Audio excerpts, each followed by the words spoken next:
Pour quel but tu es venu ce matin? Alléluia. Moi, ce matin, je suis venu pour adorer Jésus. Celui qui m'a tout donné. Celui, si aujourd'hui, je peux dire que je suis enfant de Dieu, c'est parce qu'un jour, lui, il s'est donné. Et ce matin, c'est une matinée pour lui. C'est pas grand-chose, mais Seigneur, je vais te donner mon cœur ce matin. Je vais te donner, Seigneur, tout ce que j'ai ce matin. Alléluia, je veux tout laisser tomber. Et ce matin, je voudrais que tu puisses laisser tes problèmes, tes soucis, tes maladies, tes problèmes financiers. Et arrêter de voir ces problèmes comme une montagne. Mais commence à regarder à Jésus ce matin. Commence à regarder à Jésus ce matin parce qu'on sait que celui qui est plus grand que la montagne, celui qui est plus grand que ton problème financier, celui qui est plus grand que ta maladie, c'est la personne de Jésus. C'est celui qui est monté à la croix pour toi et qui te dit aujourd'hui, je t'aime, alléluia. Et c'est pas dur ce matin, on a juste à se laisser aimer par Jésus.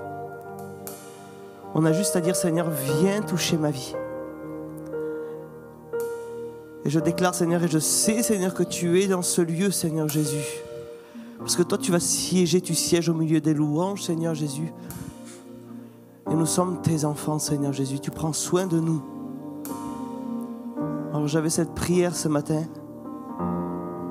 Je ne sais pas si tu as donné ton cœur entier à Jésus ou seulement une grosse partie, mais il y a une petite partie de ton cœur là qui est encore attachée à quelque chose.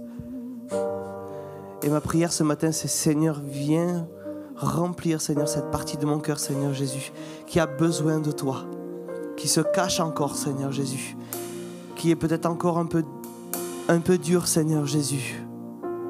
Seigneur, viens remplir de ton amour, parce que quand l'amour de Jésus rentre, il y a quelque chose qui se passe. Il y a des murs qui commencent à trembler, des murs qui commencent à descendre. Et j'écoutais ça d'un homme de Dieu qui disait, alors qu'il avait tout, il était pasteur d'une église, il voyait des guérisons, il voyait des miracles. Le Seigneur lui a parlé et a dit aujourd'hui, si tu n'as plus rien,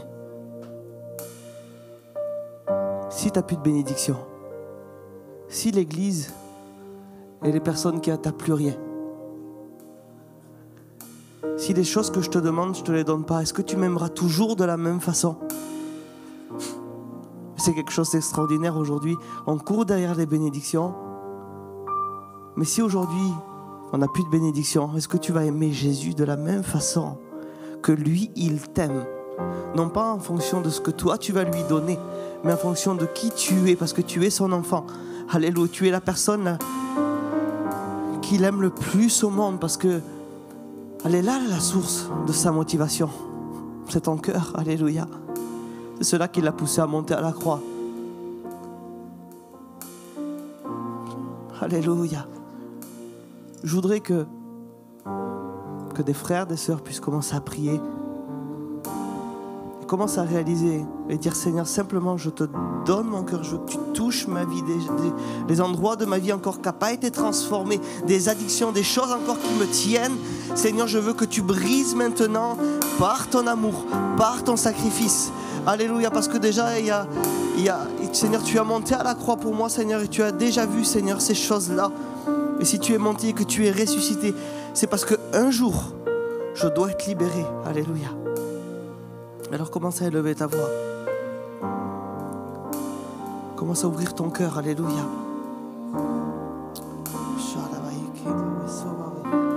ton cœur ce matin, alléluia. Plus que des paroles, alléluia.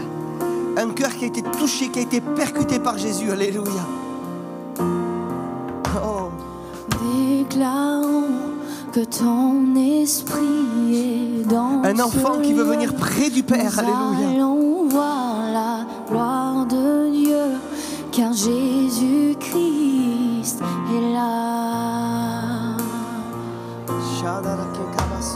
Nous déclarons que élève ta voix ce matin, élève ta voix. Parler, que nous sommes touchés par la présence de Dieu, alléluia. Assoiffés de voir le roi des rois. Désirons ta présence, Jésus. Nous déclarons que ton esprit est dans ce lieu. Nous allons voir la gloire oui, Seigneur, nous voulons voir ta gloire dans nos vies, dans nos familles, alléluia. Oh. Nous déclarons que tu es venu nous parler, que nous sommes venus assoiffés de voir le roi des rois. Prends la place, Jésus. Prends la place, Jésus. Que ce soit ta prière. Jésus, prends ta place. Prends la place. Prends toute la place. Prends la place, Seigneur. Alléluia. Prends la place, Jésus. Prends la place, Jésus. Prends la place. Prends la place. Prends toute la place. Prends la place, Jésus. Prends la place, Jésus. Prends la place. Alléluia. Prends la place. Prends toute je brise la maintenant dans le nom de Jésus. Alléluia. Tout ce qui peut empêcher la présence de Dieu venir toucher ta vie. Dans ce lieu, nous allons voir la gloire. Adore Jésus, Dieu, adore Jésus, alléluia. Adore Jésus. Nous déclarons que tu es venu nous parler, que nous sommes venus assoiffés de voir le roi des rois. Prends la place, Jésus. Prends la place, Jésus. Déclare ces paroles. Prends la place, Jésus. Prends la place. Prends la place. Prends toute la place. Prends la place. Prends la place, Jésus. Oui, prends la place. Prends la place, Jésus. Prends la place. Prends la place. Prends toute la place. Prends ta place, Jésus. Oh. Oui, prends ta place, Jésus, dans nos vies. Prends ta place dans mon cœur. Prends ta place. Prends ta place. Prends ta place. Toute la place. Envahis nos cœurs. Envahis nos pensées. Prends toute la place, viens régner Seigneur, fais ce que tu veux. Alléluia. Prends toute la place, envahis nos cœurs, envahis nos pensées. Prends toute la place, viens régner Seigneur, fais ce que tu veux. Prends toute la place, envahis nos cœurs. Envahis nos pensées. Prends toute la place, Jésus. Prends toute la place. Viens régner. Seigneur. Fais ce que tu veux. Alléluia. Prends la place, Jésus. Prends la place, Jésus. Alléluia. Prends la place. Prends la place. Prends toute la place. Prends la place, Jésus. Prends la place, Jésus. Prends la place. place. Prends toute la place. Alléluia. Alléluia. Alléluia. Est-ce qu'il y a une église qui veut adorer Jésus ce matin? Est-ce qu'il y a des filles et des fils qui veulent adorer Jésus ce matin? Alléluia. Alors qu'on puisse tous ensemble, alléluia, sans aucun gêne, sans aucune honte, ouvrir simplement notre bouche et dire simplement Jésus, je t'aime. Et commencer à ouvrir ton cœur. Je voudrais écouter des cœurs qui commencent à l'élever, des cœurs qui commencent à crier à Jésus, des cœurs qui disent simplement Seigneur, je t'aime. Une église, un seul corps, alléluia. Où on n'est pas là pour jouer quelque chose, on n'est pas là pour jouer du cinéma, on est là pour lui. Alors s'il est présent ce matin, tu vas rester comme ça? S'il serait là ce matin, je pense que tu serais en train de dire Seigneur, je t'aime. Et tu serais en train de commencer à pleurer par son amour, alléluia. Il faut simplement que tu croies qu'il est présent, il est dans ton cœur, il vit en toi. Alors je voudrais que toute l'église puisse commencer à prier. Et qu'on brise maintenant toute chose. Et qu'on brise la honte dans le nom de Jésus. Et qu'on puisse avoir une église qui prie, alléluia. Oui, Priscilla, tu peux prier. Luigi, tu peux prier aussi, alléluia. Alléluia. Merci Jésus pour ton amour, alléluia. Oui, une église qui l'élève. Oh Jésus, alléluia. Oui Seigneur Jésus, nous déclarons que tu es dans ce lieu et que nous voulons se laisser aimer par ta présence et que nous voulons se laisser aimer par ton amour. Et alléluia. Et que nous désirons Seigneur que notre cœur soit près de toi Jésus, alléluia. Alléluia. Merci, merci Jésus. Jésus, je t'aime, alléluia. Merci Jésus pour ton amour. Nous désirons te connaître, alléluia. Nous désirons te connaître Jésus. Alléluia, alléluia. Alléluia. Prends ta place Jésus. Alléluia.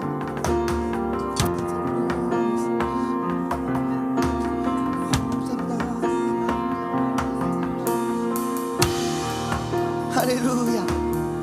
Oh Jésus. Alléluia. Chakanaria way. Oh Jésus. Ta place.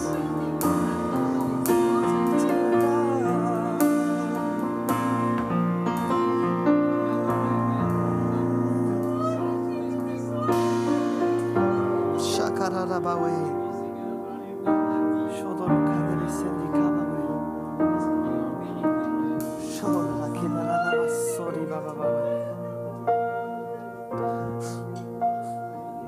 Alléluia.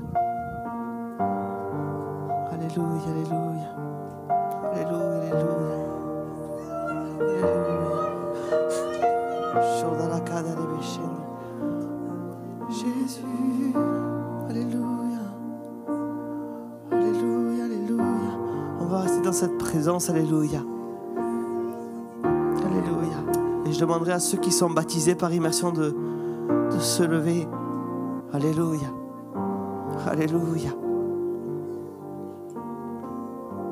Alléluia. Reste dans cette présence. Reste dans cette présence.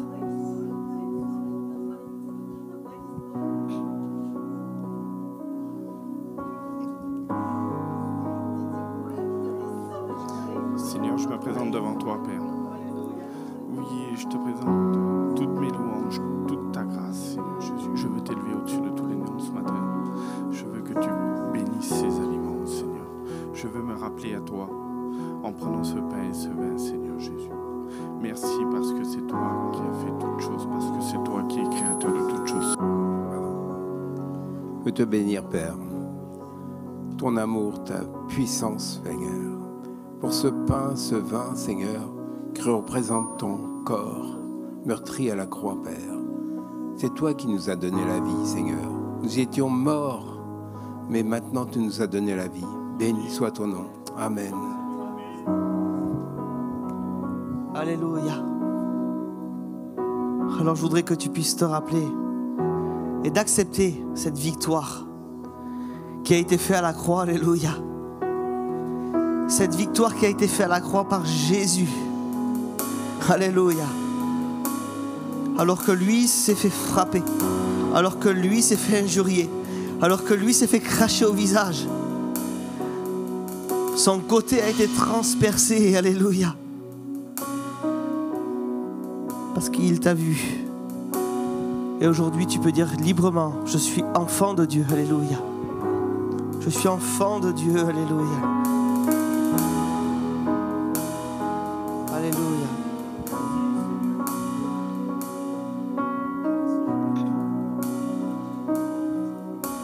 Je veux te connaître chaque jour, apprendre de toi et dans ta présence c'est t'adorer.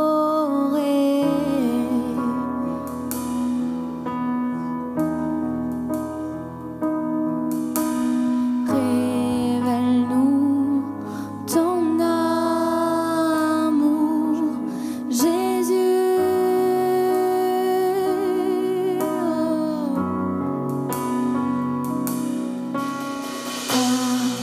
Celui qui est assis sur le Alléluia. trône, à celui qui vit pour l'éternité, à lui soit la À lui soit toute la gloire ce matin. à lui soit l'honneur, la puissance, Oh, Jésus. à lui soit la gloire. à lui soit l'honneur, la puissance, à lui soit la gloire. À lui. À lui soit l'honneur, la puissance, à lui soit la Soit la gloire. à lui soit l'honneur, la puissance. Je veux te connaître. Que ça soit ta prière. Parce que tu désires connaître chaque Jésus. jour, apprendre Alléluia. de toi. Saint-Esprit, merci. Et dans ta présence et t'adorer.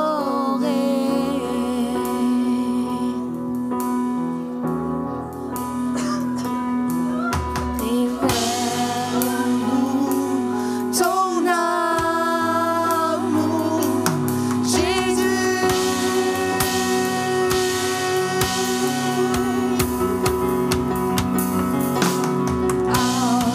Celui qui est assis sur le trône, celui qui le vit pour l'éternité, À lui soit la gloire. à lui soit l'honneur, la puissance, à lui soit la gloire, À lui soit l'honneur, la puissance. À lui soit la alléluia, à lui soit À l'honneur, lui soit l'honneur, à lui soit la gloire, puissance. alléluia, À lui soit la à toi l'honneur Jésus, À lui soit l'honneur, la puissance. À lui soit la gloire. À lui soit l'honneur, la puissance. À lui soit la gloire. À lui soit l'honneur, la puissance. À lui soit la gloire. À lui soit l'honneur, la à puissance. celui qui est assis, alléluia. Celui On peut chanter ensemble. qui est Assis sur le trône,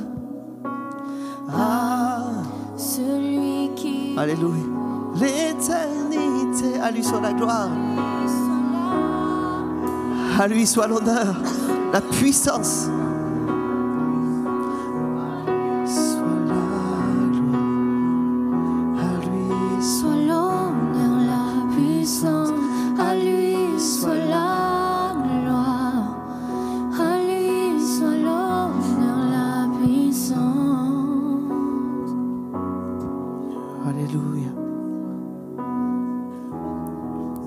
voudrais que tu prennes conscience pour qui tu vis réellement ce matin. Pour qui tu vis. Alléluia. Alléluia. Seigneur, je veux dire, Seigneur, que je vis pour t'adorer. Je vis pour t'aimer. Je vis pour te louer. Alléluia.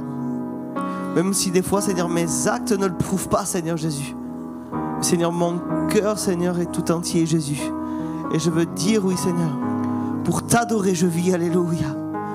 Alléluia. Pour t'adorer, je vis. Pour t'adorer, je vis pour t'adorer. Oh, Jésus. Commence à déclarer. Pour t'adorer, je vis. Pour t'adorer, je vis pour t'adorer, Seigneur. Ma raison de vivre, c'est t'adorer, Jésus. Alléluia. Pour t'adorer, je vis. Pour t'adorer, je vis pour t'adorer. Pour t'adorer, je vis. Pour t'adorer, je vis. Pour t'adorer, je vis pour t'adorer.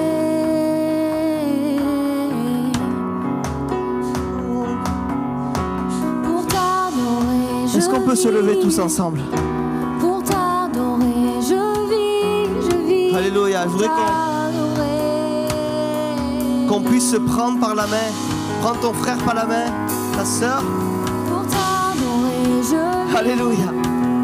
Si tous ensemble, nous avons la même pensée, c'est de vivre pour Jésus, de vivre pour l'adorer. Il y a quelque chose de puissant qui va se passer. Alléluia, pour l'adorer. Pour t'adorer, je vis. Jésus, pour t'adorer, je vis pour t'adorer.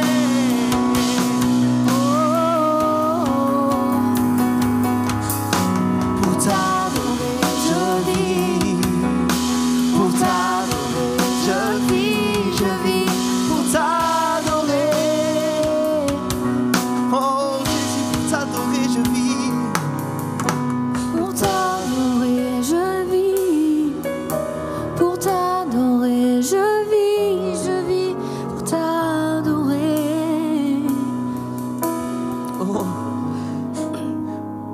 Oh Jésus, il n'y a pas d'autre nom que le nom de Jésus. Alors nous voulons élever le nom de Jésus sur nos vies. Alléluia. Alléluia. Digne est ton nom, Jésus. Digne d'être loué.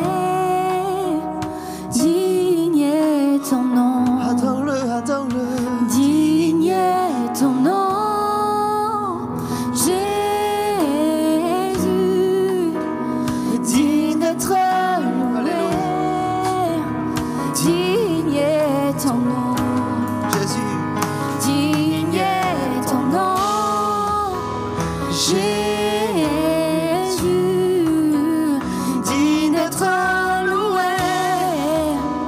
Digne est ton nom. Digne est ton nom, Jésus. Digne d'être loué. Digne est ton nom. Digne est ton nom, Jésus. Digne d'être loué. Digne est ton nom. Digne est ton nom, Jésus. Tu es digne d'adoration, Jésus. Digne d'être loué. Digne est ton nom. Tu es digne, alléluia. Tu es digne de louange, tu es digne d'adoration, tu es digne d'être élevé. Le nom de Jésus, tu es digne, Jésus. Merci Merci pour ton amour, alléluia. Tu es digne, alléluia. Oh, digne est ton nom, alléluia. Digne est ton nom, le nom élevé au-dessus de tous les noms. Digne est ton nom, alléluia. Digne est ton nom. Digne est ton nom, Jésus, digne d'être loué. Digne est ton nom, digne est ton nom, Jésus, digne d'être loué. Digne est On chante tous ensemble. digne est ton nom, Jésus, digne d'être loué. Digne est ton nom, Digne est ton nom. Digne est ton nom.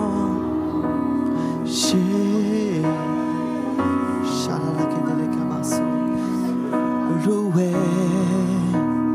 Digne est ton nom. Digne est ton nom. Jésus. Digne d'être loué. Digne est ton nom. dans les cieux ton nom est exalté, sur la terre tu es loué, ta gloire est manifestée, seul ton nom est élevé.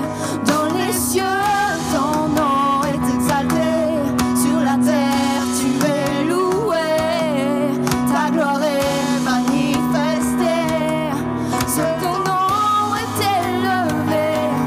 Dans les cieux ton nom est exalté, sur la terre tu es loué, ta gloire est manifestée, seul ton nom est élevé. Digne est ton nom, Alléluia. Jésus, Mais digne d'être loué. digne est ton nom, digne est ton nom, Jésus, digne d'être loué. Digne est ton nom, digne est ton nom, Jésus, digne d'être loué. Digne est ton nom. Alléluia. Lève tes mains vers le ciel. Seigneur, nous te disons merci. Merci pour cette matinée. Merci, Seigneur, pour les choses que tu nous donnes. Merci pour ta parole, Seigneur. Merci pour l'onction de Dieu ce matin. Merci pour les choses que tu permets dans nos vies. Merci pour les foyers qui sont présents. Merci, Seigneur, pour la délivrance et les guérisons que tu opères. C'est une totale liberté, corps, âme, esprit, dans nos pensées, Seigneur.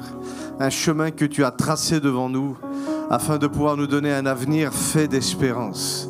Un avenir fait d'espérance. Pas un avenir fait de confusion et de rébellion, mais un avenir qui est fait d'espérance. Tu dis que celui qui marche dans la vallée de l'ombre de la mort, mais parce qu'il a continué de marcher, parce qu'il a continué de chercher, parce qu'il a continué de s'impliquer dans ton œuvre, rien ne pouvait l'engloutir. Même pas la vallée de l'ombre de la mort. Seigneur, Père, tu as donné ton Fils pour chacun d'entre nous, afin que nous puissions être au bénéfice de la grâce de Dieu, au bénéfice, alléluia, de la destinée de Dieu. Seigneur, que personne ne se prive ce matin de ce que tu as à leur donner. Au nom de Jésus, que toute forme de trouble, tout ce qui voulait venir bloquer ces moments au nom de Jésus, soit lié, chassé dans le nom de Jésus. C'est ta gloire que nous voulons voir se manifester. Alléluia, Père, et c'est avec action de grâce et de reconnaissance ce matin que nous voulons nous tenir devant toi et nous imprégner de ta parole. Seigneur, que ta parole fasse corps avec nous, afin que nous puissions marcher, alléluia, dans la victoire. L'apôtre Paul a posé une question à la mort en lui disant « Mais mort, où es-tu » Maladie, où es-tu? Oppression, où es-tu? Confusion, où es-tu? Pas de réponse.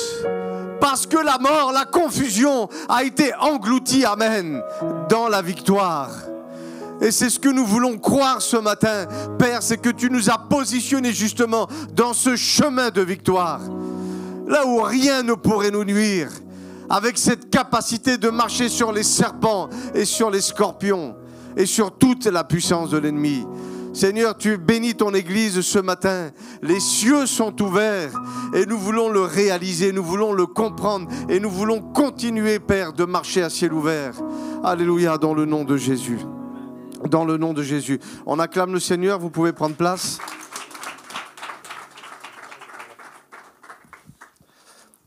Amen. Gloire à Dieu. Alors aujourd'hui, c'est le premier jour où on va faire nos deux cultes. Donc je vois qu'il y a des couches tard. Parce qu'on fait un culte donc le matin, comme ce matin, et on fait un culte le soir.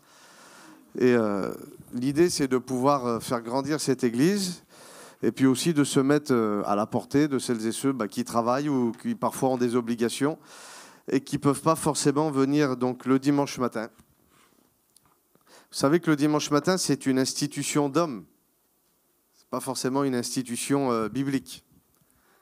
Ça, il y a des grands débats par rapport à tout ça, mais si on veut faire vraiment le jour qu'il faudrait le faire le mercredi ou le jeudi, un truc comme ça. Mais bon, le dimanche, bibliquement, c'est le premier jour de la semaine, donc c'est pour ça qu'on fait les cultes le dimanche. Certains diront, oui, il est ressuscité le dimanche matin, donc c'est pour ça qu'il faut le faire. En attendant, peu importe le jour, ce qui est important, c'est qu'on soit réunis ensemble, amen, autour de la parole de Dieu pour que l'on puisse s'équiper ensemble, s'exhorter ensemble. Ce matin, c'est un enseignement que je vais vous donner sur Jésus, l'homme. Amen. Amen. Vous savez que Jésus était 100% homme et 100% Dieu. Est-ce que vous êtes OK avec ça? Vous savez, moi, je n'ai pas trop de difficultés pour prêcher. Je ne sais pas trop faire de messages. Je prêche souvent, je me laisse aller. Bon, j'ai quelques notes. Et là, Dieu m'a vraiment mis à cœur de pouvoir prêcher sur Jésus l'homme. Et ce n'est pas sans difficulté, et j'aime ça, que j'ai fait ce message-là. Pourquoi? Parce que ça me replongeait un petit peu dans certaines choses du passé. Et puis, je pense que quand on fait une étude biblique, c'est important de pouvoir s'imprégner des choses. Parce que l'étude, elle n'est pas là pour se révéler en tant qu'enseignant, mais l'étude, elle est là pour révéler Christ au milieu de son Église. Quand on fait des enseignements, l'enseignement a pour but de pouvoir soigner, équiper, positionner, pour qu'ensuite tu puisses dire « ça y est, j'ai compris. Je ne me laisserai plus rouler. » C'est pas possible que ça fait des années que je crois comme ça et que c'était l'inverse. Et quand on comprend comment Satan opère, moi j'ai toujours quelque chose qui m'a sidéré, c'est comment Satan est venu au départ pour tenter Jésus.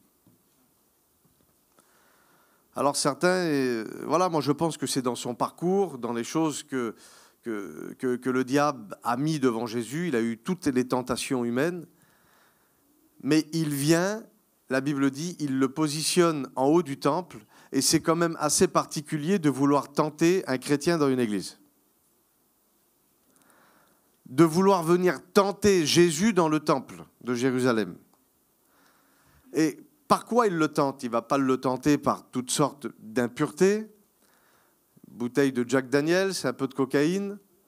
Alors, Jésus n'en était pas là.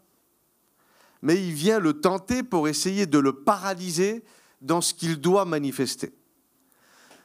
Et à 3 reprises, Satan dit la même chose. Si tu es réellement le Fils de Dieu, et si tu es réellement, ça vous rappelle quelque chose dans le Jardin d'Éden, est-ce que Dieu a réellement dit?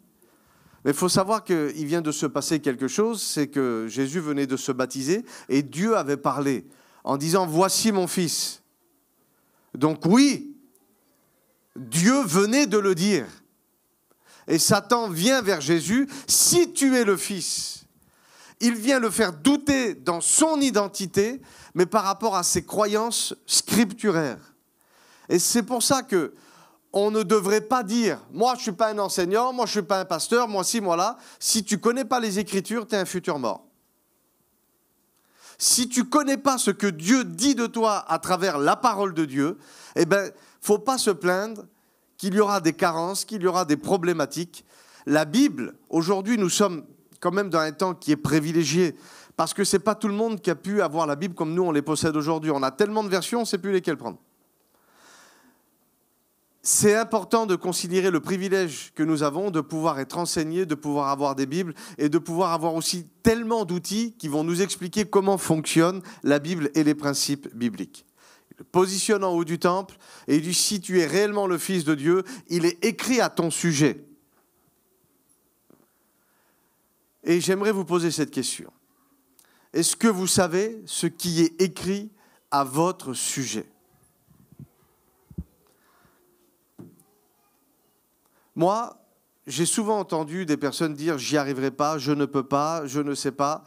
Et c'est un grand problème pour moi, alors que la Bible dit clairement que Dieu allait envoyer son esprit en nous et qui nous rendra capables d'écouter et qui nous rendra capables d'obéir. Donc déjà, ça ne veut pas dire que ça ne peut pas être difficile par moment, mais quelqu'un qui dit « je n'y arrive pas » ou « c'est pas pour moi », il est en train de dire que ce que Dieu dit à son sujet n'est pas vrai. Et moi, je ne sais pas vous, mais moi, je crois à tout ce que la Bible dit à mon sujet. Et j'ai fait une expérience il y a quelques années où j'étais en train de regarder une prédication à la télé. Et il y a un verset qui est comme sorti de la télé. Et il est venu s'imprimer sur mon cœur. Et à partir de ce jour-là, ma vie a complètement changé. C'est un verset que vous connaissez, où Jésus dit « Tout est accompli ». En anglais, une version de Bible dira « It's finished ». Ça veut dire « c'est fini ». Ça veut dire « il n'y a plus rien à rajouter ». Tout a été accompli. Et j'ai eu une réflexion dans mon cœur où je me disais donc, Seigneur, à chaque fois que je dis « je n'ai pas la paix », j'y arriverai pas, je ne serai pas libre, je suis de manière indirecte ou directe en train de te dire que tu n'as pas tout accompli. Et à partir de ce jour-là, j'ai décidé d'arrêter de me plaindre. J'ai décidé d'arrêter de dire c'est pour les autres. J'ai commencé à saisir que ces choses-là, elles étaient pour moi. Et que même si je ne les voyais pas de suite s'accomplir dans ma vie, je sais une chose, c'est que je les verrai s'accomplir. Amen. Et à partir de là, j'ai été comme un pitbull que quand il attrape une jambe, il ne la lâche plus. Je me suis accroché à la bénédiction et je peux vous dire, alors ce n'est pas sans difficulté, sans opposition, on est sur la terre. Mais je suis un homme qui marche dans la bénédiction. Et ça, c'est simplement réservé à celles et ceux qui auront cru tout simplement que ce que Dieu a dit à leur sujet, eh ben, ça va leur arriver. Vous savez, on va faire quelque chose. Fermez vos yeux. Je ne suis pas Jésus. Lui, il peut tout, mais ça, c'est pas pour moi. Je ne suis pas fort comme lui. De toute façon, je ne suis pas Dieu. Et puis finalement, je suis incapable, je suis qu'un homme, je suis qu'une femme, je suis qu'un être humain. Ça ne vous rappelle pas quelqu'un ? Vous pouvez ouvrir les yeux. Combien de fois ce que je viens de vous dire, vous vous l'êtes dit ? Vous vous êtes dit ces choses en vous, et quelque part, c'est comme si que vous vous trouvez une bonne raison de ne pas être un homme ou une femme béni. Chaque fois que Jésus vient, il se présente comme étant le fils de... Non, le fils de l'homme. La majeure partie du temps, il se révèle comme étant le fils de l'homme. Pour quelle raison ? Pour nous montrer que c'est possible d'être un fils d'homme, de vivre avec Dieu et de marcher dans la bénédiction. l'homme naturel aura toujours beaucoup plus de facilité à s'identifier à de la faiblesse. Le jeune converti ou le vieux converti qui n'est pas renouvelé dans ses pensées mettra toujours ses faiblesses en avant et il pensera que c'est une qualité, que ça fait humble et que c'est spirituel. Alors que, en fait, tu vivras les choses auxquelles tu crois et tu établiras un périmètre, écoute bien, comme une piste d'atterrissage autour de toi en fonction de ce qui sortira de ta bouche. Parce que la vie et la mort sont au pouvoir de la langue. Et bien souvent, les choses que l'on dit, les choses que l'on croit, je crois que c'est dans Job, il dit c'est ce que tu crains qui va t'arriver. Alors que nous, on devrait plutôt être dans autre chose, c'est ce que j'espère qui arrivera. Et bien souvent, quand on dit quelque chose, je ne sais pas si ça vous est arrivé. De toute façon, nous, on n'a pas de chance. Chez nous, c'est comme ça. Vous pouvez être sûr que dans l'heure qui suit ou la semaine qui suit, quelque chose va arriver pour confirmer votre incrédulité. Vous êtes maudit vous-même quand vous dites ça. Alors il y en a qui vont dire, oui, mais c'est de l'auto-persuasion. Non, ce n'est pas de l'auto-persuasion. C'est de la foi et de l'obéissance. Amen. C'est par une parole que la Bible dit que tout a été créé.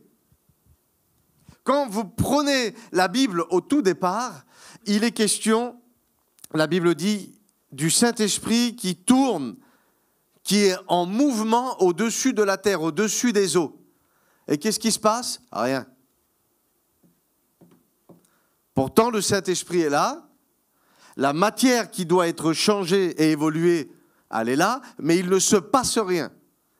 Et c'est à partir du moment où Dieu parle, amen, que le Saint-Esprit qui est déjà là va se mettre en mouvement pour faire justement ce qu'il doit faire, changer, modeler et bénir les choses. Donc, avant que tu arrives ici, le Saint-Esprit est là. Quand tu pars, le Saint-Esprit est là. Quand tu reviendras demain, le Saint-Esprit est toujours là. Et c'est pareil pour chez toi, c'est pareil à ton travail, c'est pareil dans ton foyer. Mais de la même manière qu'il y a l'Esprit de Dieu qui attend que tu parles, les démons, les puissances des ténèbres attendent aussi que tu parles. Mais je bénis Dieu parce qu'à partir d'aujourd'hui, Amen, ton langage va changer. Est-ce que c'est à toi que je parle? Alors je vous pose une question. Est-ce que vous êtes d'accord avec le concept que Jésus était un homme comme nous? Répondez pas tous en même temps. Vous savez, ce matin, c'est un peu, bon, voilà, c'est pas trop en mode prédication. S'il y a quelque chose que vous ne comprenez pas ou auquel vous n'êtes pas d'accord, vous levez votre main, on discute. Le but, c'est que vous puissiez comprendre. C'est pas simplement entendre et puis tiens, voilà, il a prêché sur quoi? Non. C'est, tu repars d'ici, tu dis, à partir d'aujourd'hui, ma vie, elle change. C'est ça. Donc, si vous avez des questions, il n'y a pas de souci. On va faire un petit récapitulatif, déjà sur ce que Dieu a dit. On va lire un texte ensemble dans le livre de la Genèse, chapitre 3, à partir du verset 14. L'Éternel Dieu dit au serpent, « Puisque tu as fait cela, tu seras maudit entre tout le bétail et entre tous les animaux des champs. Tu marcheras sur ton ventre et tu mangeras de la poussière tous les jours de ta vie. » Et retenez ce qu'il dit au verset 15. Donc là, c'est une prophétie que Dieu est en train de lancer sur ce qui va se passer par rapport au combat spirituel entre Jésus et Satan. Et il dit, je mettrai inimitié entre toi et la femme, entre ta postérité et sa postérité. Et il dit, la postérité de la femme, celle-ci, elle t'écrasera la tête et tu lui blesseras le talon.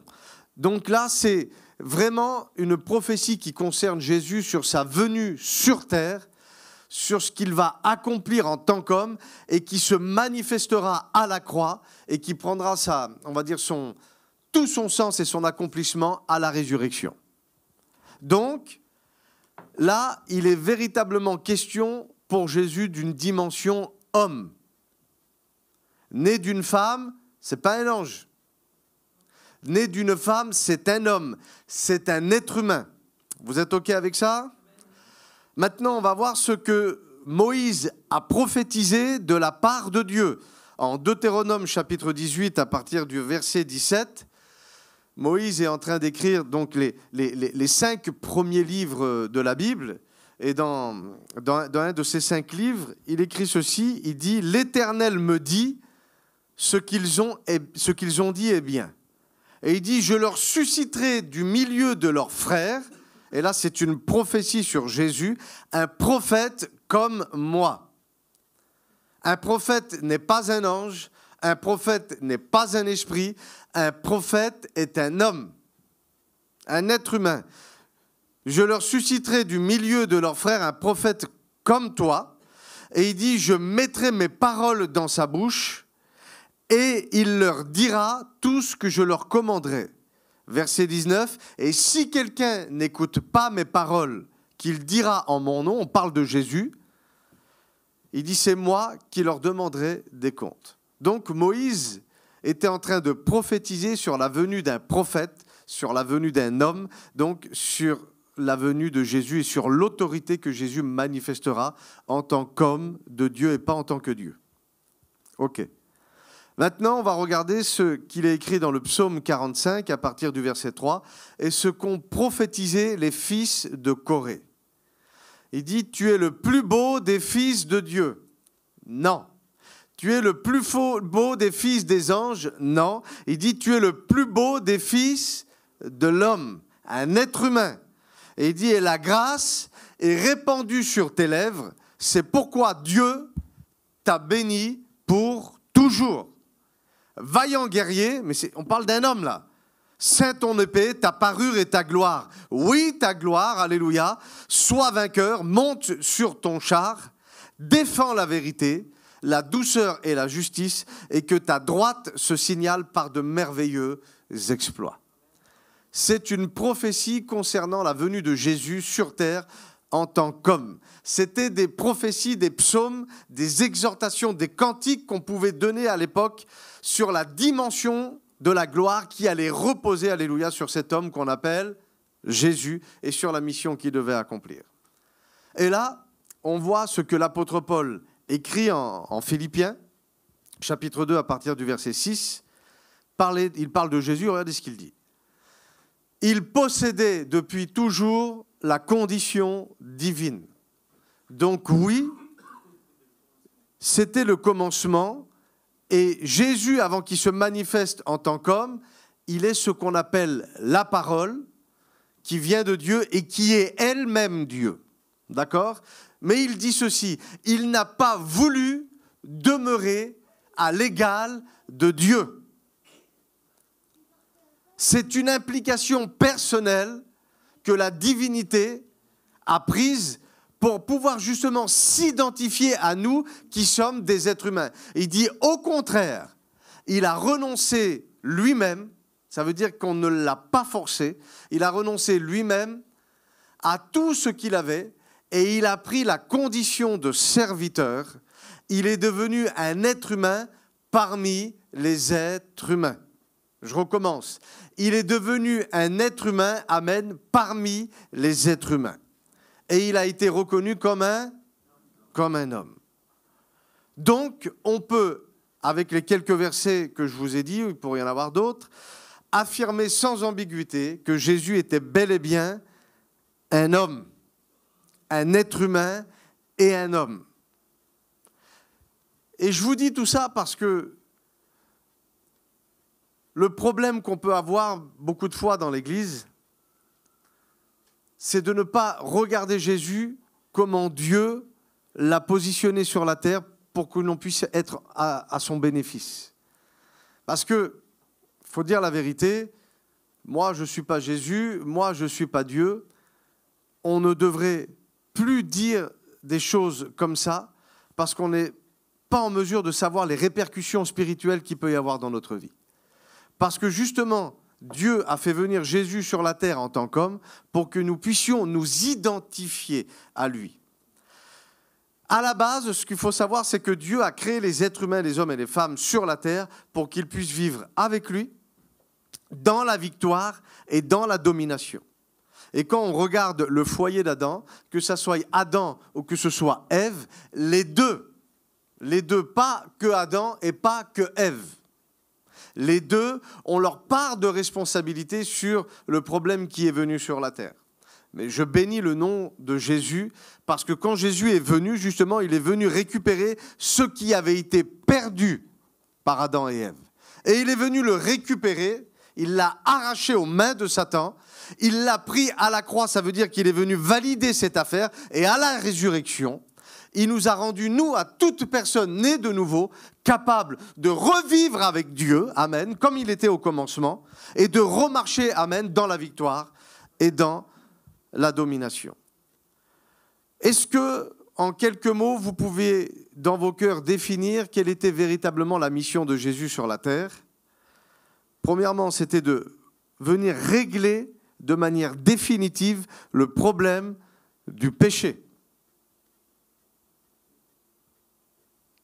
Tous ceux de l'Ancien Testament faisaient des choses en vue que ce problème un jour soit réglé. Ceux qui étaient à l'époque de Jésus et qui ont vu tous ces événements se passer, ils ont vu comment le problème a été réglé. Et nous sommes nés alors que le problème a déjà été réglé. Comme si que vous êtes nés aujourd'hui et puis vous avez déjà beaucoup d'argent sur un compte, vous n'avez rien fait, mais tout est là. Et c'est spirituellement la même chose qui s'est passée.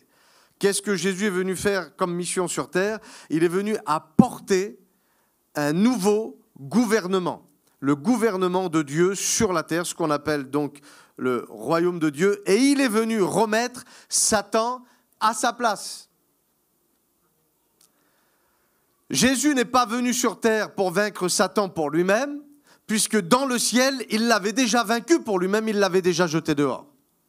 Donc il est venu sur la terre, jeter Satan de la terre et montrer aux hommes que les hommes peuvent vaincre Satan à partir du moment où ils sont alignés à la volonté de Dieu.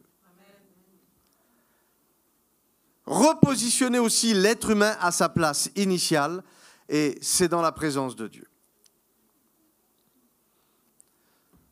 Moi, j'aime, si vous voulez, j'ai pu parcourir un petit peu quelques villes cette année, quelques pays. Et je bénis Dieu pour les choses que l'on vit, parce que s'il y a bel et bien une chose que nous avons ici, hier j'étais dans une église aussi dans Perpignan, et c'est ce qui doit faire la valeur d'une église. Qu'est-ce qui fait la valeur du temple ? Je pose une question. Ce n'est pas les ustensiles qu'il y a dans le temple, ce n'est pas la déco, c'est la présence de Dieu. Et je bénis Dieu parce que nous sommes une église, et je crois aussi que dans cette ville, nous sommes des hommes et des femmes qui avons décidé de vivre, amen, dans la présence de Dieu. C'est la seule chose qu'il ne faudrait pas perdre. On peut tout perdre, on peut perdre les écrans, on peut tout perdre. Mais ce qu'il ne faut impérativement pas perdre, c'est la présence de Dieu. Et comment on cultive la présence de Dieu, c'est quand on va comprendre justement tous ces principes-là. Oui, il faut la foi, il faut un cœur honnête, il faut un cœur sincère. Mais une fausse croyance peut vous empêcher d'entrer dans certaines profondeurs, et ça vous empêchera justement d'entrer dans certaines hauteurs avec lui. Ce que Jésus a accompli sur la terre, c'est le plan de Dieu pour sa vie. Vous savez que tous les hommes qui existent sur la terre ont un plan de Dieu. Il y a des personnes, ils ont passé leur vie à dire « Mais Seigneur, à quoi tu m'appelles ? Est-ce que je vais dans cette église-là ? Après, je vais dans l'autre église. Après, je vais dans l'autre église. Après, je vais dans l'autre église. » Bon. Puis au bout d'un moment, tu regardes ta montre, il s'est passé 10 ans, 15 ans. Et malheureusement, on le retrouve. Hier, on a croisé quelqu'un dans la rue qui a fini tout seul. Il aime Dieu, il prie Dieu. Quand il prie, il pleure. Il ne peut plus aller dans aucune église parce qu'il trouve son compte nulle part. Le problème, ce n'est pas l'église, c'est lui. Et il faut arriver à comprendre que toute personne sur la terre a un plan pour sa propre vie, et Satan le sait. Et c'est pour ça que, qu'est-ce qu'il va faire ? Dès le moment où tu vas commencer à rentrer dans la connaissance, dans la compréhension, et que tu vas entrouvrir tes yeux sur la perspective d'avenir qui est liée à ta destinée, c'est là qu'il vient. C'est là que l'ennemi vient pour essayer de bloquer. Parce que tu sois une source de bénédiction pour 400 personnes autour de toi, ça ne dérange pas trop. Mais que tu deviennes une source d'impact, parce que tu es la pierre qui est positionnée dans l'édifice là où il doit être, là, Satan ne veut pas. Jésus est venu accomplir le plan de Dieu pour sa vie et pour notre vie sur la terre en tant qu'homme. Et il ne s'est jamais dopé à la divinité pour accomplir le plan de Dieu sur terre. Trop de personnes vont dire, oui, mais moi je ne suis pas Dieu. Et alors, Jésus sur terre pour accomplir le plan de Dieu n'était pas Dieu non plus. Et il est même parti avec un désavantage, parce que lui, il n'avait pas de modèle comme nous, on a un modèle aujourd'hui. Lui, le seul modèle, la direction, il allait la télécharger dans la communion avec Dieu. C'est pour ça que pour choisir 12 hommes, il est parti prier 12 heures. C'est pour ça qu'à chaque fois, il passe par les eaux du baptême. La Bible dit que le Saint-Esprit le saisit et il part pour un jeûne de 40 jours. Nous, des fois, on n'a pas besoin de jeûner ou de prier pour savoir. On lit quelques versets, c'est bon, Jésus a fait comme ça, on peut faire comme ça. Lui, il n'avait même pas ça. Mais il a accompli le plan de Dieu sur terre, je le répète, pas en tant que Dieu, mais véritablement en tant qu'homme. Et même dans ces moments difficiles, et on va le voir dans le livre des Hébreux, chapitre 5, à partir du verset 7, il dit « Durant sa vie terrestre, Jésus adressa des prières et des supplications, accompagnées de grands cris et de larmes, à Dieu, qui pouvait le sauver de la mort, et Dieu, alléluia, l'exauça à cause de sa soumission. » Il dit, bien qu'il fût fils de Dieu, il apprit l'obéissance par toutes les choses qu'il a souffert. Et ensuite, il y a la destinée, c'était quoi? Ça le conduit à sa perfection. Et un homme, une femme qui a compris le plan de sa destinée, pour Dieu, c'est comme si tu es conduit dans la perfection. Il est devenu la source de salut éternel pour toute personne qui lui obéisse. Et j'aimerais dire que l'Église a là un message. Le message, c'est que Dieu aime les hommes, qu'il est capable de guérir, de sauver, de libérer. Ça, c'est ton message. Et toute personne qui écoutera ton message et qui obéira à ton message, eh bien, tu deviendras toi aussi une source de salut pour celles et ceux, alléluia, qui t'écoutent. Pas en tant que Dieu, mais en tant que fils de Dieu, homme sur la terre, qui a décidé, alléluia, de marcher selon les principes divins.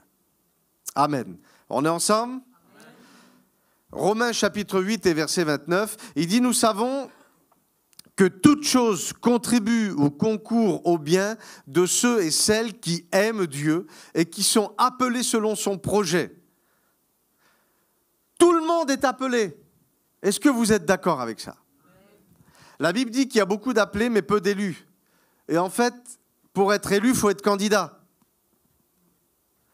Tout le monde est appelé, mais pas tout le monde n'est candidat à rentrer dans l'appel. Et c'est pour ça qu'il y a peu d'élus. Que ce soit au niveau du salut, mais que ce soit aussi au niveau de notre appel. Vous savez, moi, j'étais pas un garçon qui voulait prêcher. J'étais pas un garçon qui voulait devenir un pasteur. Moi, j'étais tranquille dans mon coin, je jouais de la guitare. J'étais entre là et là. J'étais sur le côté. Je voyais un petit peu tout ce qui se passait et ça m'allait très bien. De temps en temps, un petit mot de témoignage. De temps en temps, j'accompagnais ma femme et c'était très bien. C'est pour ça que Dieu ne nous dit pas ce qu'il y a entre les deux. Il dit, je garde ton départ et ton arrivée. Mais il ne te dit pas ce qu'il y a entre deux parce que sinon, tu vas trop réfléchir et c'est pas bon. Mais je bénis Dieu parce que justement, Dieu m'a fait rentrer dans quelque chose et aujourd'hui, je suis, moi, pleinement dans le plan de ma destinée. Je me suis porté volontaire parce que j'ai senti un appel de Dieu pour aller quelque part. J'ai dit, moi, je me présente et toute personne qui se présente sera élue. C'est ça la différence entre les élections divines et les élections de la terre. Là, bientôt, vous aurez les élections présidentielles. Ils vont être 12 à se battre, mais il n'y en aura qu'un qui sera élu. Si vous, ce matin, vous êtes tous là en train de dire « Seigneur, je veux me présenter », vous passerez tous. C'est ça le plan de Dieu et l'amour de Dieu. Donc ceux qui sont appelés selon son projet, car Dieu les a choisis d'avance. L'agneau a été immolé avant la fondation du monde. La Bible dit que Jérémie, le prophète, que Dieu avait déjà des projets de paix et non de malheur qui avaient été formés sur lui et sur toute la nation d'Israël. Et il dit aussi, j'étais même pas tissé dans le ventre de ma mère que Dieu le connaissait déjà. que Dieu l'avait déjà mis à part, que Dieu l'avait déjà distingué. Et on peut passer tellement de temps à essayer de se trouver, alors qu'en réalité, ce n'est pas ça la bonne marche à suivre. Il faut trouver Dieu, s'identifier à Christ, et ensuite, on se trouvera. C'est comme ça que ça fonctionne. Et il dit, car Dieu les a choisis d'avance, et il a aussi décidé d'avance de les rendre semblables à son Fils. Semblables à son Fils. Pas plus, pas moins. Semblable à son Fils, afin que celui-ci, on parle de Jésus, soit l'aîné d'un grand nombre de frères et sœurs. Et lorsque l'on dit aujourd'hui Jésus est le Fils unique de Dieu, fausse doctrine. Il a été Fils unique, mais il est passé aujourd'hui du statut de Fils unique à Fils aîné. Pourquoi ? Afin que celui-ci, donc l'aîné, d'un grand nombre de frères et sœurs, et qui sont les frères et sœurs ? C'est l'Église, c'est vous, c'est nous. Depuis 2000 ans, toute personne née de nouveau peut rentrer dans le cadre de ce verset et puiser toute la force qu'il y a dans ce verset-là. Et c'est ce qu'on appelle, est-ce que vous connaissez ça ? La doctrine de l'identification, où je vais pouvoir m'identifier à Jésus en tant qu'homme. Nous pouvons, par sa grâce et par le sacrifice qu'il a fait, sa mort et sa résurrection, enfin, amen, nous identifier à Jésus. Alléluia. Mais en tant qu'homme, pas en tant que Dieu. Je vais donner quelques exemples. Il y a 3 fois, en fait, il y en a un petit peu plus, mais c'est vraiment 3 fois où Jésus se manifeste sur la terre, mais en tant que Dieu. C'est quand, vous voyez dans Jean 5, quand il pardonne les péchés. Lui, il pouvait le faire parce qu'il était Dieu, mais vous ne pouvez pas le faire.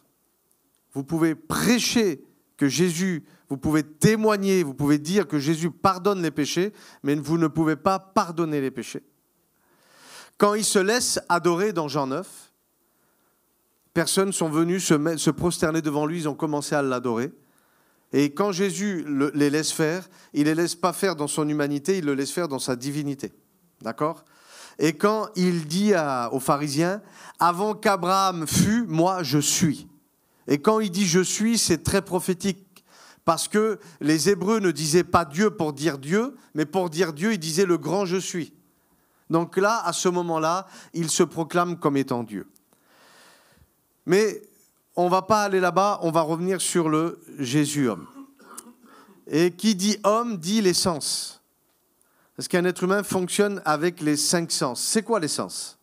Les sens, ce sont des capteurs sensoriels par lesquels les oppressions, les sentiments, qu'ils soient bons, qu'ils soient mauvais, les vents contraires, passent pour atteindre et influencer nos âmes.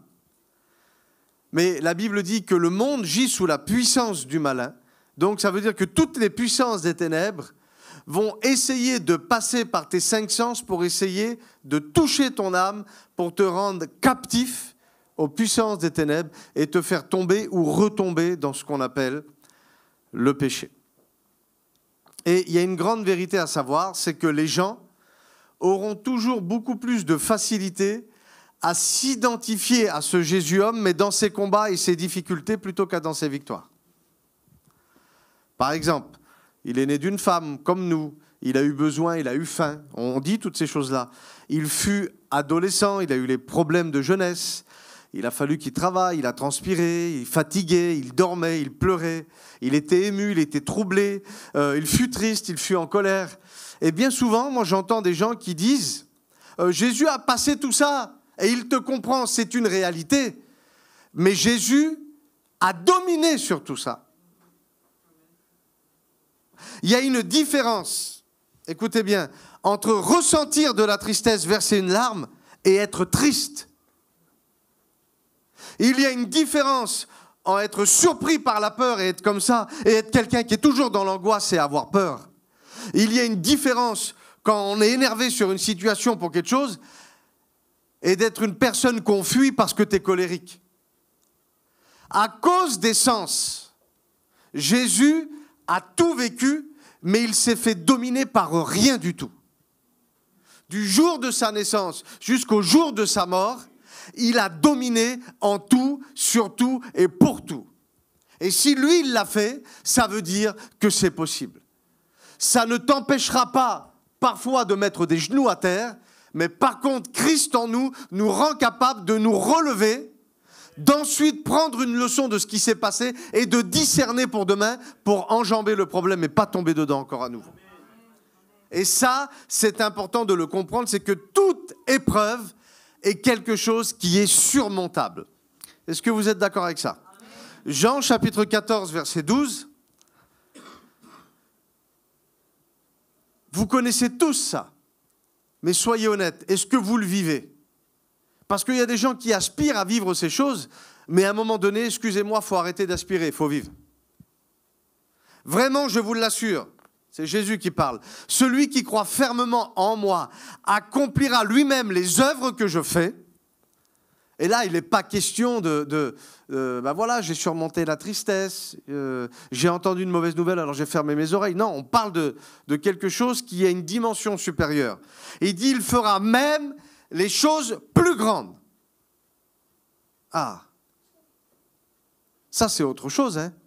Il en fera même des choses plus grandes. Une version de Bible, il dira, il fera aussi des choses différentes. Pour quelle raison ? Parce que je me retourne auprès du Père. Il récupère sa place de Dieu. Alléluia. Il récupère sa place de Dieu, vous savez pourquoi ? Parce qu'il était le fils et aujourd'hui il y a des fils. Donc il peut partir parce qu'il y a d'autres fils qui sont mandatés par Dieu pour relever le défi. Et c'est vous. Et il dit, et quoi que ce soit que vous demandiez en vous recommandant de moi, quoi que ce soit, je le réaliserai pour que par le Fils, la gloire du Père devienne manifeste. Manifeste, c'est pas que des histoires, c'est pas que du passé, c'est pas que dans le cœur, c'est quelque chose de physique et de visible. Amen. Et il dit, je le répète. Vous savez, quand Jésus commence à répéter les choses, c'est que ça devient important. Si vous demandez quelque chose en vous recommandant de moi, eh bien, moi, je le ferai. Est-ce que vous le croyez ? Ben, c'est à vous. On peut donc s'identifier à Jésus, bien sûr, dans ses difficultés et dans ses problèmes, mais on peut aussi s'identifier à lui en tant que provocateur. Provoque les choses. Dominateur, et même en tant que sauveur. Et voici le verset clé par lequel vous avez le droit et la nécessité de vous identifier. Vous savez, je ne veux pas me tromper, mais je crois qu'il n'y a que dans l'évangile de Jean où on disait le fils unique. Donc Jean était quelqu'un qui écrivait fils unique. Et dans les épîtres, il a arrêté de dire fils unique. Pourquoi ? Parce qu'il avait compris ce que je suis en train de vous dire. Et donc dans 1 Jean chapitre 3, et à partir du verset 8, il dit « Le Fils de Dieu est précisément venu sur la terre, pas dans le ciel. Quand vous serez morts, excusez-moi, c'est trop tard. Vous ne pourrez plus détruire les œuvres du diable, c'est maintenant. » Et il dit « Le Fils de Dieu est précisément venu sur la terre pour détruire les œuvres du diable. » Et si tu ne te révèles pas en tant que fils de Dieu, tu permets aux œuvres du diable de détruire les œuvres de Dieu. On parle de Jésus, vous êtes d'accord avec ça ? Mais il ne dit pas le Fils unique. Il parle pour toutes celles et ceux qui ont aujourd'hui la condition de fils de Dieu. Qui est fils de Dieu ce matin ? Lève la main. Alléluia. Donc tu peux mettre ton nom.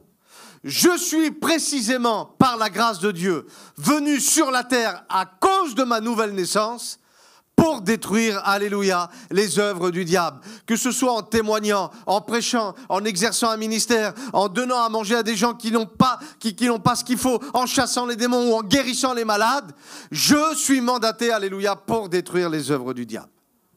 1 Corinthiens chapitre 11 et verset 11, Paul dit ça, « Suivez donc mon exemple, comme moi de mon côté, celui que le Christ nous a laissé. » Ça, c'est fort. Parce que bien souvent, oui, mais on laisse un petit peu de côté Jésus, on va s'identifier aux autres hommes, mais les hommes de Dieu s'identifient à Jésus. Et quand vous prenez tous les épîtres de Paul, ça vous ramène en fait à être comme lui.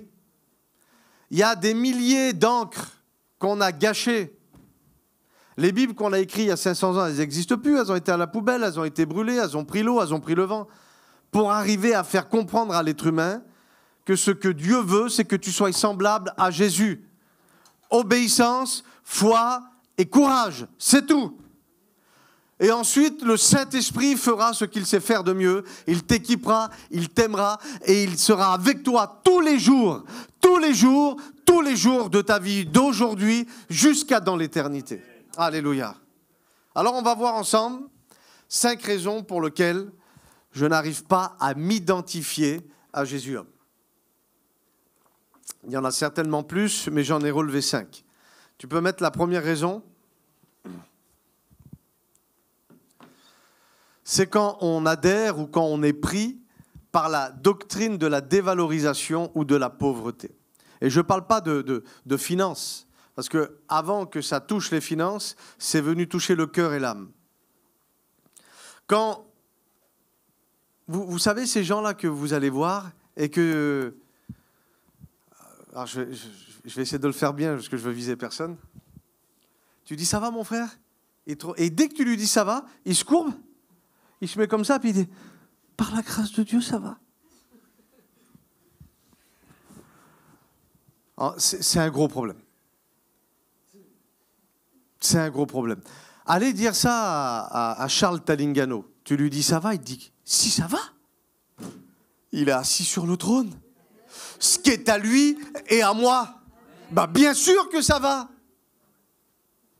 Cette doctrine de la dévalorisation où parce qu'on croit qu'on se diminue ou qu'on se rabaisse, ça fait spirituel. Comment on dit ? Pauvrette.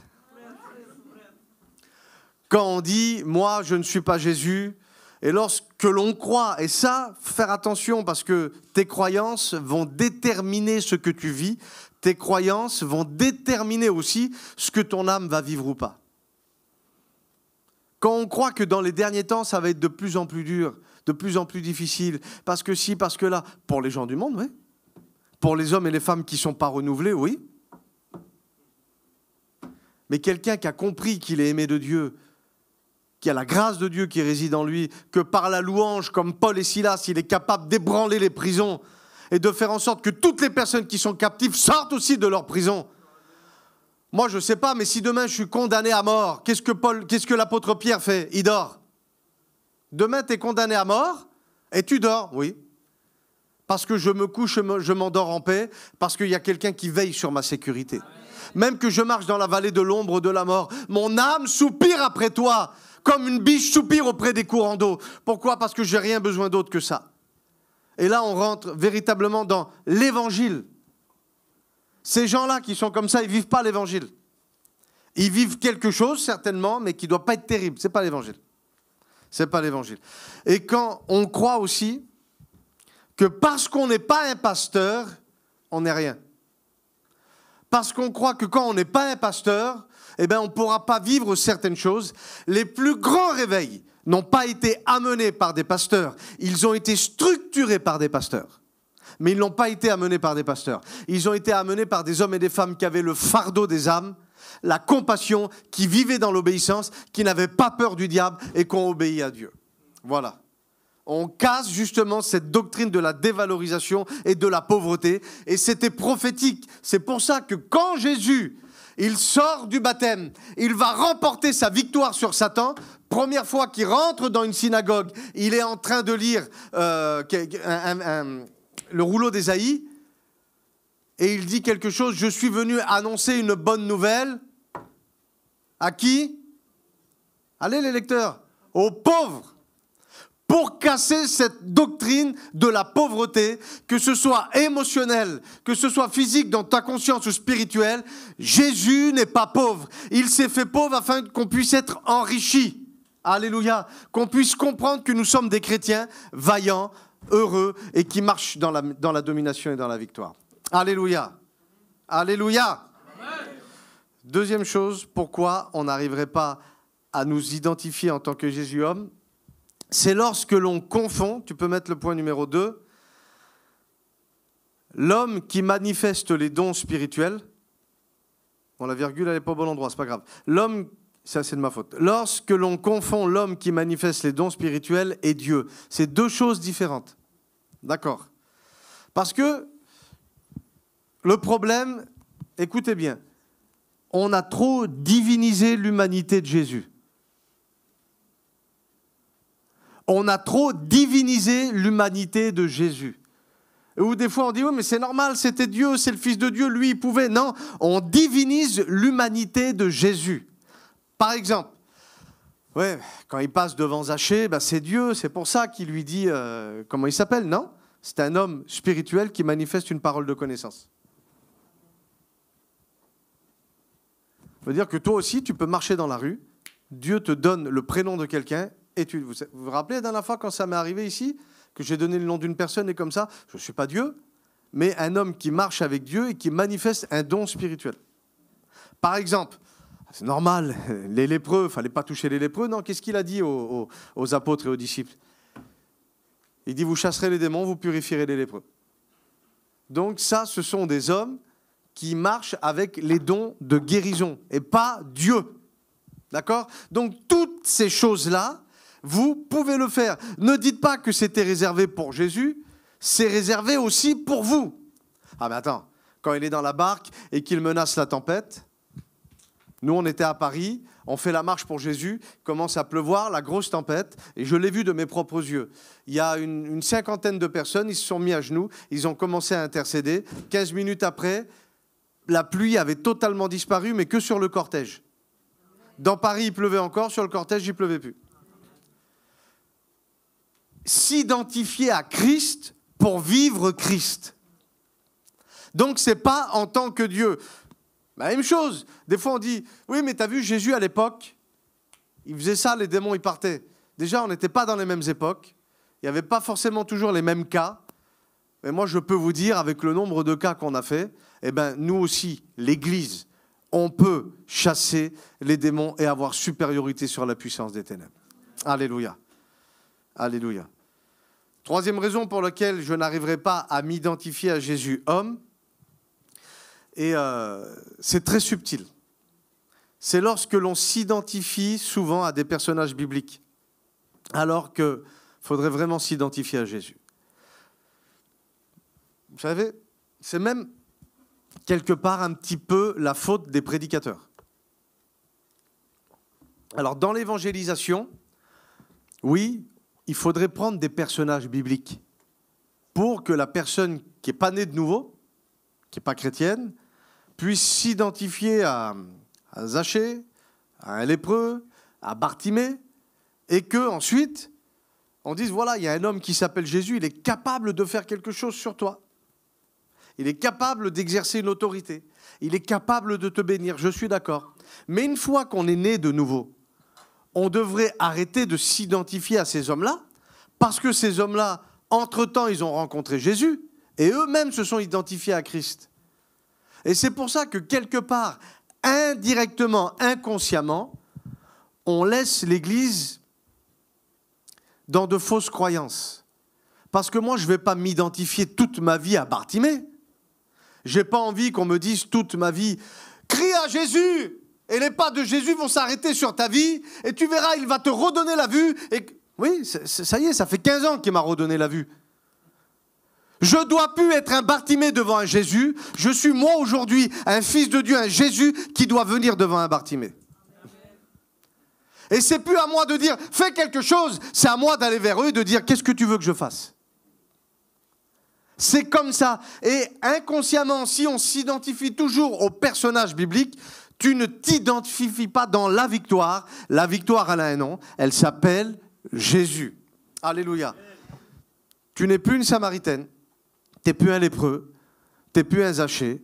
Tu n'es plus un Bartimée. Tu es un Jésus. Tu es un Jésus. Alléluia. Quatrième raison. Alors ça, c'est... essayez de me suivre. C'est lorsque l'orgueil te fait croire que c'est orgueilleux d'être ce que tu dois être. Lorsque l'orgueil te fait croire que c'est orgueilleux d'être ce que tu dois être. Toute fausse croyance sur base que moi je suis un homme humble, c'est de l'orgueil. J'ai écouté il y a des années un serviteur de Dieu et ce qui m'a ce qui m'avait étonné, c'est comment tout le monde peut dire Amen à des choses comme ça sans y réfléchir. Amen, ça veut dire ainsi soit-il. Amen, ça veut dire Dieu le veut. Mais Dieu ne veut pas certaines choses et nous on dit Amen. Par exemple, j'avais écouté cet homme-là, il disait de dire que je suis humble, c'est une racine d'orgueil. Et quelque part, vous regardez ça, tout le monde avait dit Amen, c'est beau, oui, c'est vrai. Mais de dire que je suis orgueilleux, c'est une racine d'humilité. Non, pour moi, tu fais le show, tu chauffes la salle, tu les amènes dans un évangile de pauvreté. Et je vais vous dire pourquoi. Par exemple, vous prenez le texte qui se trouve en Nombres, chapitre 12, verset 3.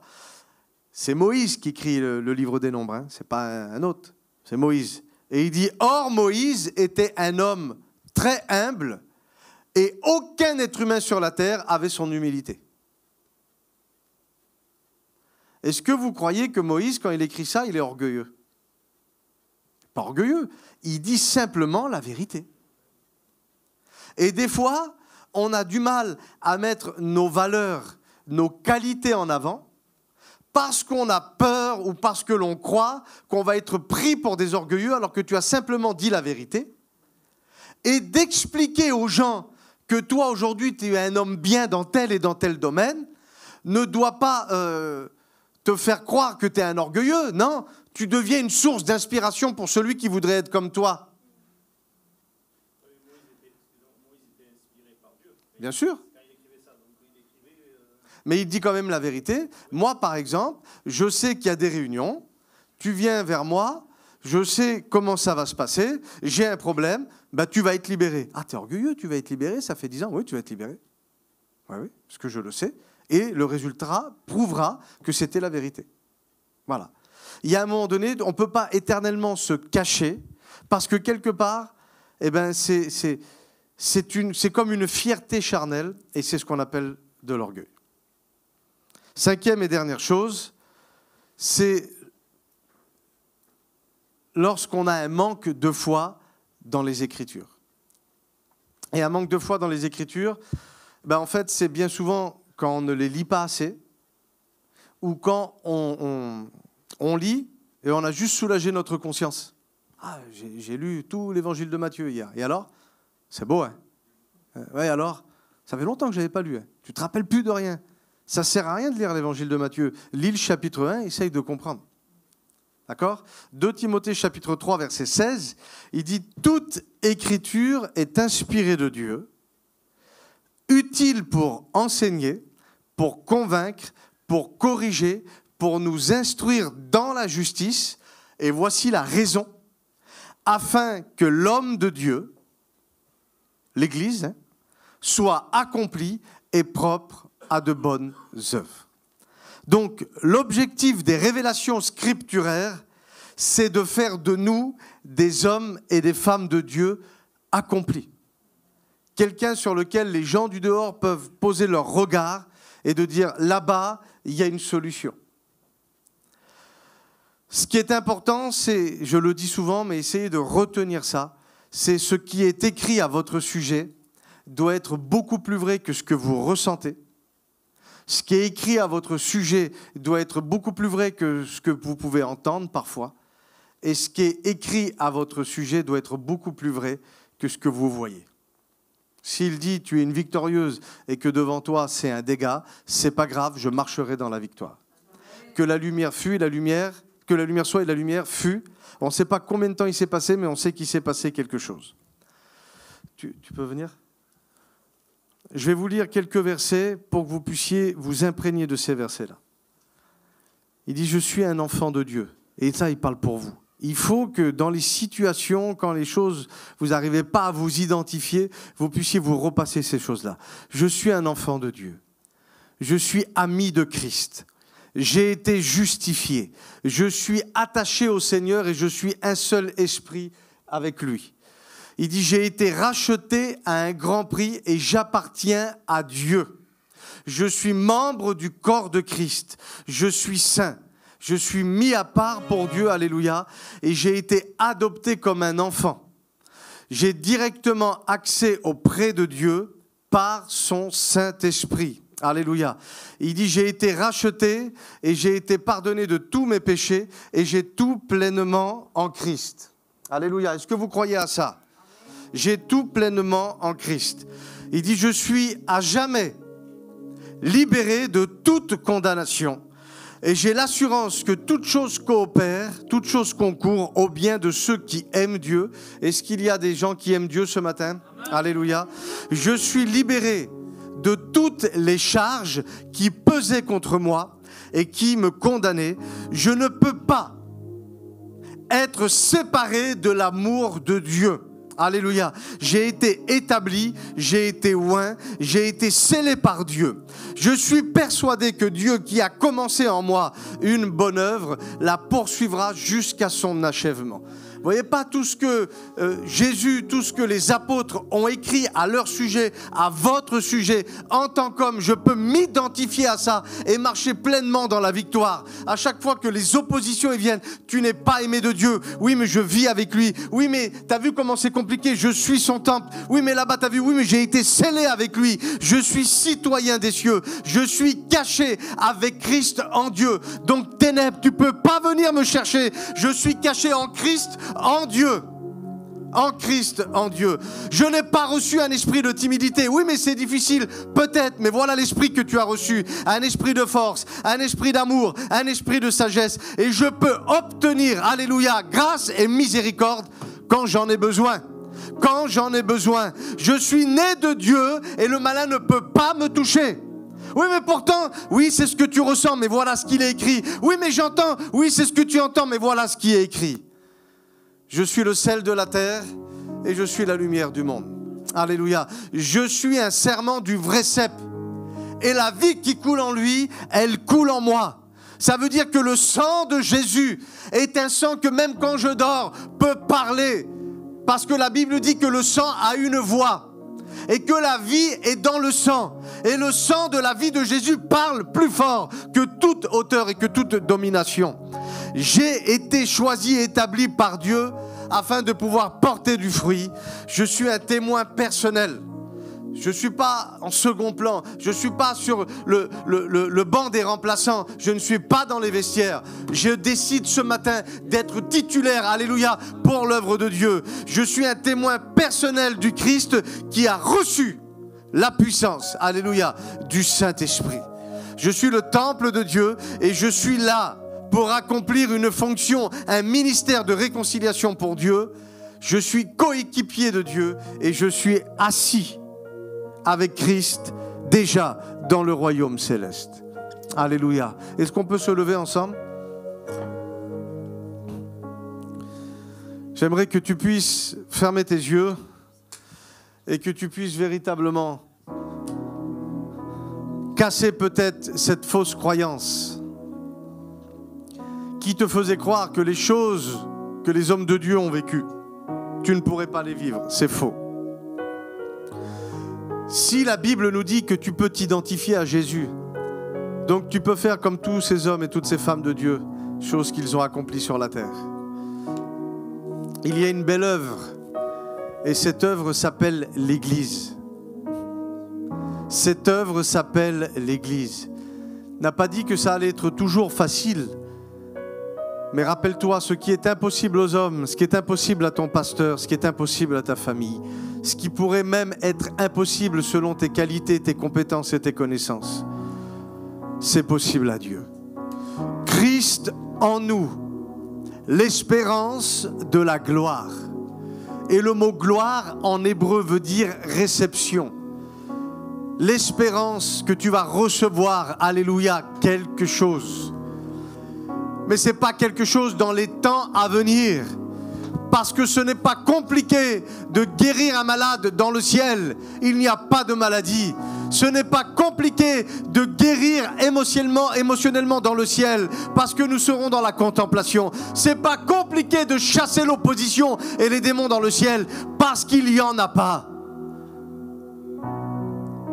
S'identifier à Christ, marcher dans la victoire, est une des plus belles croyances doctrinales que tu pourrais avoir aujourd'hui. Et tu peux, à partir de ce matin, changer de vie. Au nom de Jésus, changer de vie. Il y a des personnes ce matin qui ont besoin de délivrance. Je te le dis, c'est un besoin de délivrance. Parce que toujours être dans l'échec, ne jamais pouvoir marcher dans la victoire ou ne jamais être au profit de la victoire que tu as eue, tu as besoin d'être libéré dans tes croyances. Quand la religiosité, elle veut venir t'agripper, quand les mauvaises pensées veulent venir t'agripper, quand tu sais même pas pourquoi, et quand tu regardes les autres et que tu dis Seigneur, c'est toujours pour les autres et jamais pour moi, c'est un esprit, c'est une voix qu'il faut faire taire. C'est une voix qu'il faut faire taire. La Bible dit que l'Esprit du Fils en moi crie Abba Père. Au nom de Jésus. Oui, Saint-Esprit, tu le fais. Commencez à prier le Seigneur et à vous saisir de votre héritage. Alléluia.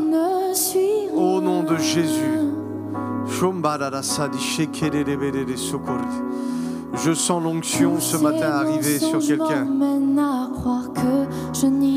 Au nom de Jésus. Au nom de Jésus. Je sens l'onction arriver sur quelqu'un. Ma vie ne se résume telle qu'à des moments de haut, de bas. Alléluia. Je sens l'onction arriver sur quelqu'un au nom de Jésus.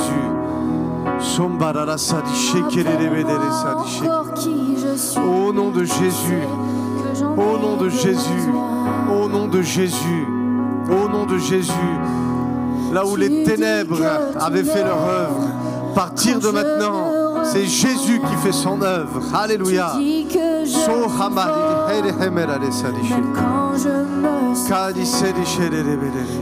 Élève ta voix, commence à refuser, commence à refuser, commence à refuser. Au nom de Jésus, commence à refuser dans le nom de Jésus. Tu refuses le plan du diable.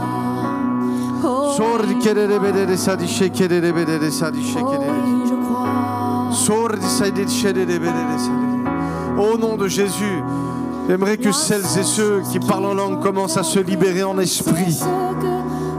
On va faire de ce lieu, alléluia, une zone d'interdiction pour la religiosité. Une zone d'interdiction pour les puissances des ténèbres.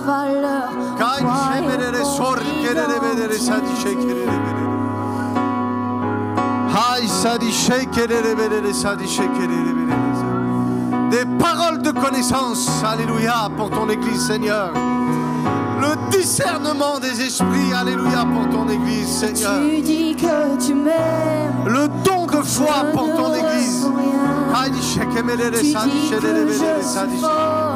Seigneur, intensifie cette soif de pouvoir être des hommes et des femmes de Dieu ce matin. Quand je me sens oublié. Au nom de Jésus, au nom de Jésus, au nom de Jésus.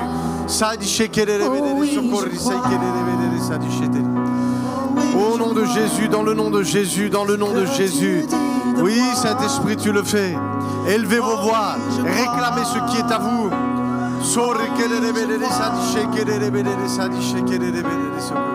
Au nom de Jésus, rentrez dans l'élection ce matin. Soyez candidat à la bénédiction. Rentrez dans l'élection. Tout ce que j'ai maintenant, Seigneur, je dépose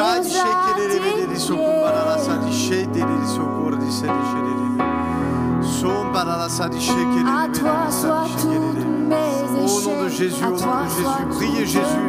Élevez vos voix, élevez vos voix, élevez vos voix. Au nom de Jésus, ce que Dieu cherche, c'est des adorateurs en esprit et en vérité.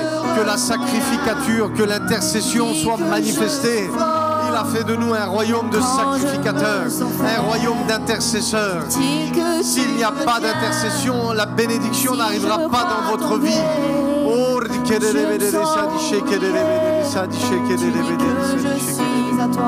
Oui, Seigneur, tu le fais. Tu dis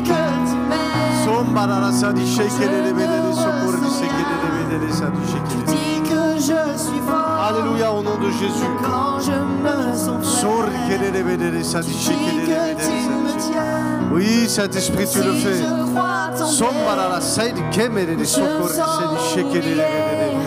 Oui, Saint-Esprit, tu le fais. Au nom de Jésus, au nom de Jésus, au nom de Jésus. Oh oui, je crois. Alléluia, au nom de Jésus. Je vais faire un appel ce matin. Oh oui, je crois. Je ne vais pas insister dans mon appel. Je crois. Oui, je crois. Oh oui, je crois. Je pense que Dieu t'a parlé ce matin Oh oui, je crois. et que, soyons honnêtes, c'est une théologie qui n'est pas toujours agréable pour la chair. Parce que c'est tellement plus facile de toujours dépendre de l'un ou de l'autre, ou de toujours dire si je n'y arrive pas, c'est à cause de l'un ou de l'autre. Dans cette église, il n'y a pas d'amour, il n'y a pas ci, il n'y a pas là, mais c'est l'être humain. Dans vos propres foyers, avec vos femmes, vos maris et vos enfants, des fois vous vous direz, il manque ça. Parce que l'homme a toujours une énorme capacité à regarder à ce qu'il ne va pas plutôt qu'à ce qu'il va déjà. Et j'aimerais vous rappeler que vous avez le Saint-Esprit. J'aimerais vous rappeler que vous avez les Écritures. J'aimerais vous rappeler que vous êtes dans un pays où vous pouvez prier où vous voulez, quand vous voulez, avec qui vous voulez. Que vous avez des accès sur les réseaux sociaux pour vous saturer de prédication et de prédication. Vous avez des applications où il y a plus de 30, 40 versions de Bible différentes. Vous ne pouvez pas échouer. Mais ce sont vos croyances qui vont déterminer le reste. Et ce matin, c'est l'identification à Christ. Dans ses faiblesses, dans ses difficultés, ses oppositions, mais aussi en tant que fils de Dieu, révélé pour anéantir les œuvres du diable. Et je sais que ce n'est pas toujours évident. Peut-être qu'on a même cru à d'autres choses pendant des années, ou alors qu'on a du mal à y croire. Donc si c'est ton cas, eh ben je fais une seule fois cet appel. Avec humilité et honnêteté, approche-toi sur le devant. Et on va prier ensemble pour que ce qui te bloquait, ça se brise maintenant. Alléluia, dans le nom de Jésus. Merci pour les personnes qui s'approchent. Alléluia. Approchez-vous sur le devant, allez-y. Et on va prier ensemble.